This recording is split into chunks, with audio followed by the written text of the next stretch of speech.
akan diciptakan alam semesta ini oleh Allah Subhanahu wa taala. Siapakah beliau? Tidak lain dan tidak bukan yaitu Nabi Muhammad sallallahu alaihi wasallam. Beliau yang membawa kita dari alam jahiliyah ke alam Islamiyah, dari alam kebodohan ke alam yang penuh dengan ilmu pengetahuan.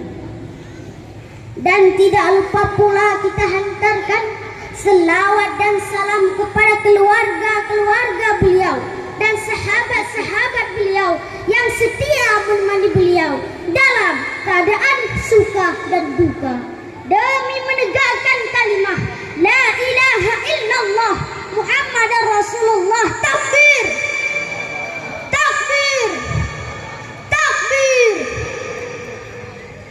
Perhormatan